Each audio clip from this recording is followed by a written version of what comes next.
Good morning, good afternoon, good evening, wherever you are. You may be wondering why I'm here on stage alone.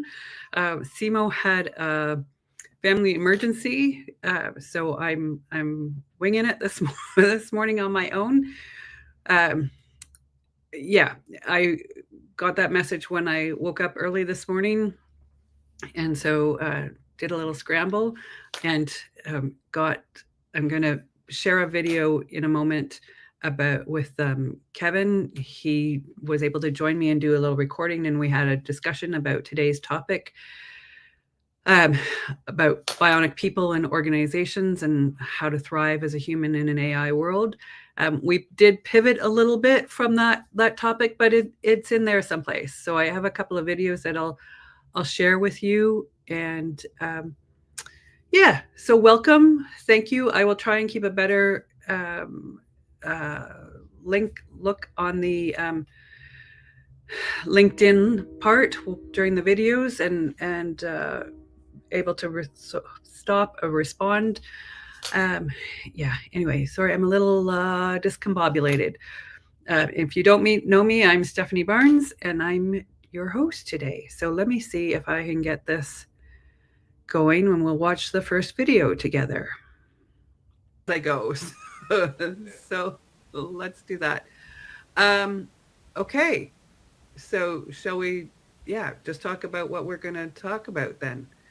So we had said today was the topic was bionic people and organizations, and which is always when that came up out of last week's discussion, uh, and so bionic. I think I said last week, bionic people makes me think of the Bionic Man and the Bionic Woman, right? 70s TV shows. So the Bionic Man had a bionic eye, and the Bionic Woman had bionic ear and other parts too. And But Bionic dog too, the German Shepherd. that's right, I forgot. Yeah. So it's this idea of using technology to enhance our human capabilities and that interfacing with biology.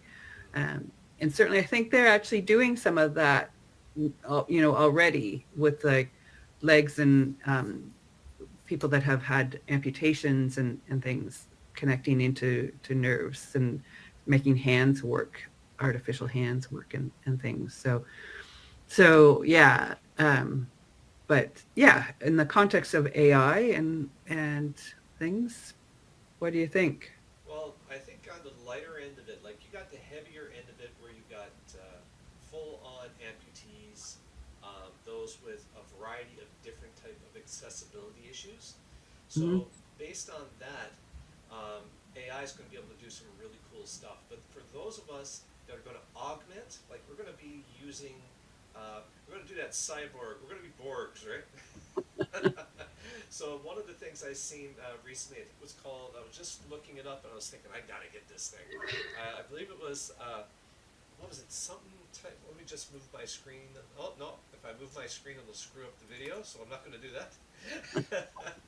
But it's a special type of glasses that you put on, and what it'll do is, in the middle of a presentation, like for a TED Talk, there's these people they're wearing glasses, and none of us really realized that when you look at it, almost everybody's wearing these glasses. Oh. So what are these glasses? It turns out the teleprompter is in their glasses, and they're able to maintain eye contact with the audience without having to look down at the teleprompter. It's freaking awesome.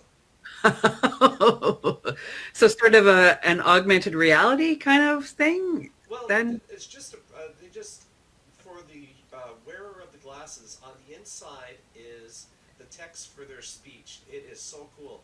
And if you Wow. press it again, here I am doing this. I predicted this thing, I don't know, quite a few years ago. So when you press the glasses, it also does voice translation too. So it is like I looked at that. I said I want it because like right back here, this product here, it didn't work out so well, but the concept was is that you would speak in one language, and I would press the button and set it up that I want to hear Japanese and English. So, oh, it's on the floor. But yeah, so it's just a cool device that you put into your ear, and then if you're into an area where you are with speakers of different languages, it would instantly translate those languages. Now, it didn't work out so well, but it's still a really nice, cool Bluetooth headset minimum, you know. But yes, because when I tried the software, it didn't work out so good. But the concept is good, and I'm sure the bugs will be worked out of this thing soon.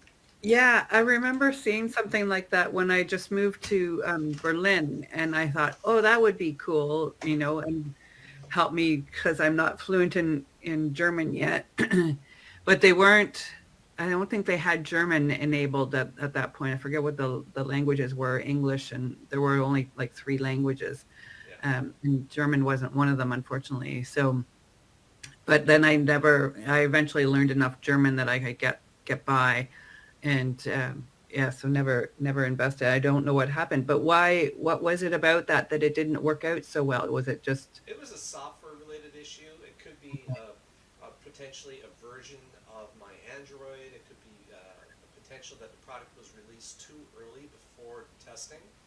Yeah. It's a very common thing, like, hey, we got something that works, send it out, do it quick. And actually, the guy who made them contacted me and told me his factory was on fire. So that was a very interesting conversation. Like, he made it a point to reach out to me and say, hey, I know that you're interested in the product early, and I gave him the money and everything, and he said, my factory's on fire. So it might cause a slight delay. It might cause a slight delay. So there's a lot of cool stuff going on, a lot more things coming our way, and it's going to be a real experience to navigate these changes, because the way things are moving, it's going to change in a lot of ways. There's a lot of people, they like to show that, hey, AI is not going to take your job. Okay, that's almost like, hey, I got a horse-drawn buggy and carriage at the car. That thing's never going to take off, you know? Yeah. Or video killed the radio star, that's the old saying. That's the same type of problem. Definitely. Yeah. Yeah. Yeah. I think back to language learning, I think AI definitely, I remember talking to somebody at a meetup in Berlin about he had a startup that was doing that language, helping people learn language, German and other languages. And I asked him, this was before the pandemic, and asked him about AI and using it for like tandems, because to practice, right? A tandem is you meet and do. So I'm speaking English. The other person wants to learn English. I want to learn German. So we speak German for half an hour, and I get to practice my German, and we speak English for half an hour, and they get to practice their English, right? So that's how it works. But it can be time consuming. It can be difficult to find somebody. There's that element of you need to have something in common and some kind of connection to have conversations, even though they're pretty basic conversations. There was the problem, certainly in Berlin. I assume that this happens in other countries as well, that people used it as a means of meeting people for like dating. And so then there's the safety issue, because if you're just meeting somebody to practice language and they are thinking it's some kind of a date, then it's like, yeah, no, thanks. So I'm trying to explain all of this to this guy that's a founder, and he had no, okay, so male, so had no experience of women wanting to date him, and didn't really understand my issues around safety, and other women, because it's definitely not just me. In fact, somebody set up a Facebook group for women only, for tandem practice, because it was such an issue, which certainly says it is an issue. And so, plus sometimes at the time I was having a lot of insomnia. So I'm up in the middle of the night. I'm like, just give me an app that I can practice with. I'm sitting here in my pajamas. I don't want to, do all that. And he just was like, nope, AI is never going to do that. It's always going to be human interaction. And I was sort of totally gaslit me on the the whole safety issue, and I'm like, okay, you're missing out here. And so 5, 6 years later, and here we are. There's definitely apps that do what I have just described, and okay, so there you have part one. I'm going to remove that from the screen. There we have part one. You see, we ran into some technical difficulties and the video just stopped. But in the spirit of improv, and maybe Simo was visiting us in spirit, we have a part two. So we resolved the technical issues, and so now I will give you part two. So right now we currently have the content rendering. We're at 62% for where we left off. Attempting to continue on with the conversation and see if we can fill this in. And sometimes it wasn't technical difficulties, but the thing is, it's not about the difficulty; it's about overcoming the obstacles. So here we go. Yeah. Absolutely. Just like when Simo messaged me before I was even up and said, family emergency. Oh. So absolutely, family comes first. So, so then this isn't on our topic, but well, except that it is, because Simo does, and I do too, some improv. He's totally improv. I do improv, just one of my things that I do in my creating knowledge sharing organizations and things. But it's about dealing with the barriers, right? The obstacles, and go, okay, so Simo can't do it. Am I gonna do this on my own? Am I gonna cancel it? We got 50 odd people who've said that they're gonna come. I don't really want to cancel it. Yeah. I want to certainly keep the momentum of, we've been doing these weekly now. This is the 5th one. I'd like to keep the momentum. So, okay, so then I'm not going to cancel it. I'm going to do it on my own or invite somebody, to join me. So I reached out to you and a couple of other people. I heard back from you, so this is the early bird gets the worm kind of thing. Early bird gets to broadcast, yeah. gets to join me on this live podcast thing that we're doing. And it's about flexibility and not letting things stop you. So definitely, yeah. There's a lot of cool so we're looking at sort of like that bionic human thing. That was the topic of today. It's pretty cool, the stuff. There's some beautiful accessibility tools. Of course, we can't talk about augmentation with a human without mentioning a little bit about what Elon's working on. So that is something that's interesting. It has the potential for, probably bypassing some of the issues with spinal injuries, for example. It can probably, once it starts to know, it's just like AI. Once the AI knows a certain topic and it knows it from all the different angles and perspectives, it's kind of interesting. You do need, they call AI agents for a reason, because the problem is looked at differently from a doctor's perspective, a nurse perspective, a patient's perspective, and based on those different points of view, you can actually, come up with an effective mechanism to solve an issue, right? So when you know everything about everything, you have a kind of a loss of perspective, that you were lost in the sea of knowledge, right? So then, as an AI, you just try to grab some patterns, like, this normally means this normally means that. But the thing is, without the perspective, when you start to look at a particular solution for a particular problem, you end up not being able, let's say you looked at the perspective for a problem from the eyes of a mechanic, right? But your target audience is doctors, so the perspective from the mechanic towards the issue is a good perspective and makes sense, but it doesn't align with the type of perspective that would come from being a doctor. Right. So that's the kind of stuff that's going on. So now the rendering, that looks good. So, just in case anything is to happen, I'm going to say thank you. It's been great meeting you. We're going to use this as a closure. And you're going to be able to continue the discussion live. This was a really last-minute thing. everybody, I hope you enjoyed the conversation. Add stuff in the comments, like, subscribe, send money, do something. Yes. Winning lottery tickets. Yeah. Lottery tickets, numbers. Thank you, Kevin, for joining me last minute and helping me with this experiment. So thank you. No problem. So we're going to go and we're going to stop it here, and you're going to continue live with the audience right now. Yes. Thanks. Okay. And we're back, or I'm back live.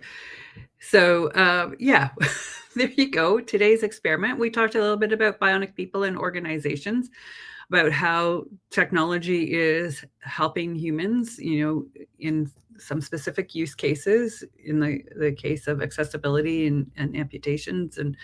And I just realized Kevin and I talked a bit about glasses, I guess after the recording, we finished the recording, that act like a teleprompter, so that your speech goes up the inside of your glasses. So instead of having a teleprompter out, at the edge of the stage or wherever, it's actually just in your glasses, and you can keep eye contact with the audience. So yeah, different things that are out there, certainly for us as human beings, and helping organizations and helping people communicate, certainly, which is a good thing. Any questions? I don't know. I'm trying to keep an eye on LinkedIn, because StreamYard doesn't really like show me the LinkedIn stuff, or at least let me respond to the LinkedIn posts.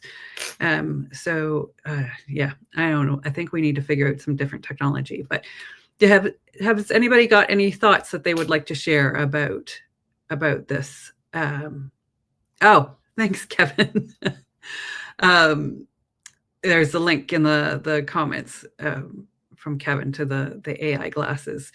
So certainly I know about augmented reality glasses, and use cases for that in warehouses and things, so they know where products are located on shelves, and can more easily find and locate things within a warehouse setting.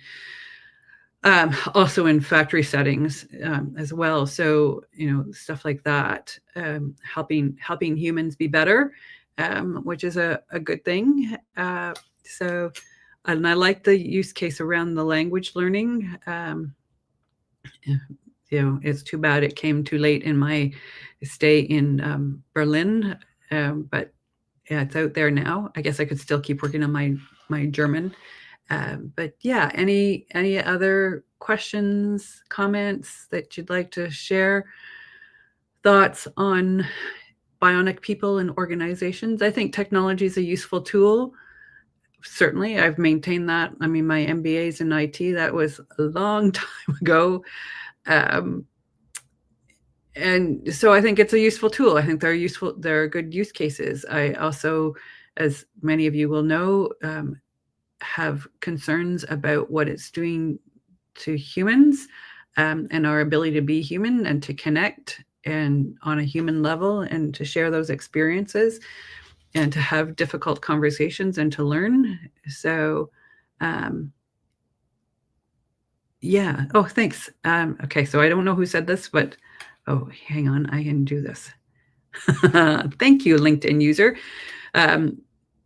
Yeah, it is interesting to explore. It's another application of the technology that we don't hear as much about. There's all this hype around large language models, but that's such a small part of what AI can really do, and that augmenting human capabilities is really useful and really interesting. They're certainly doing some interesting things in the space, with amputations and being able to have the prosthetic interact with the person's brain and move hands and things is really amazing use of this technology and these abilities to to help people access the world. Okay, I'm gonna hide that again. All right, I'm doing this all. I'm talking to myself. Although I know there's several of you out there listening and watching. Um, so I don't know. We'll see how long I can carry on a monologue here. Yeah, yeah, Kevin. By having AI in our pocket, we'll all be a little Borg. Yeah, I really do like the idea of it for helping communicate in other languages. Although there again, I have mixed feelings about that. I think that it certainly would have helped me while I was trying to learn German. And not that I ever became fluent in German, unfortunately, much to my chagrin, after a lot of time and money and tutors and tandem partners and all of that, I wasn't fluent. And I think sometimes that because the translation tools, the text translation tools have really improved. I noticed that over the 9 years that I was in Berlin, really, really improved. They were not bad when I first moved, but they very quickly improved significantly to the point where I was comfortable using them, putting English in and having it translate into German, and know that the German was good. You know, the first few times I had German friends check it for me, and I would say, does this make sense? Is this right? You know, and they're like, yeah. It's like what they would have written. And so I'm like, okay, so that gave me the confidence to continue using it. And so I sometimes think that because I had that tool available to me, it really slowed down my language acquisition, and I wasn't able to become fluent. If I had struggled through that learning and having to compose, I would probably have composed it in English and then worked on translating it into German, by hand, and then getting somebody to check it. I would have maybe learned the language and been able to speak it, because for all the hours I put in, I was never very comfortable getting the words to come out of my mouth. And so, yeah, it has its pros and cons, right? And even when I use AI for things, when I'm researching and stuff now, or trying to create, framework for something, or however I'm using it, I think about that. What am I shorting myself on that learning process? What am I not learning because I'm handing this over to AI and telling it what I want to do, and it spits me back an answer within a minute. And I look, I go, yeah, I know the content because it's knowledge management. I know the content. It's just organized it differently for me. And I think, okay, so what am I missing out on by not struggling through and having that learning experience? So, yeah, I don't know. It's pros and cons. I think about the U.S. Armed Forces and the Navy, specifically. I think Simo and I may have mentioned this previously, about how they're training in analog navigation techniques for when the digital isn't available, when the satellites aren't available, when we can't communicate the way that we're so used to communicating, have become dependent on communicating that way. I know what happens then. What happens when we have to go back to snail mail and there's no phone lines and no internet? I don't know. So I'm going to wrap this up. And so I appreciate you guys hanging in there with me today. Simo, I'm sure we'll be back next week. Having had this little experiment now, I think we'll try doing some other videos with people. And so if you're interested in being on one of our LinkedIn lives, even if you can't attend in this time slot normally, or you would prefer to do something pre-recorded, I now know how to do that. So it's always good to learn stuff. Had a little bit of fun, even if it was a little stressful. today, but it was good and it was fun, and I really appreciate Kevin's help with this, all of this, and yeah, reach out. Simo and I are going to keep doing these certainly, but we would like to start opening it up and having more people join us, either for the whole thing or for part of it in a pre-recorded video or some such thing. So yeah, if you're watching this and want to jump on, we're happy to pick a topic that interests you.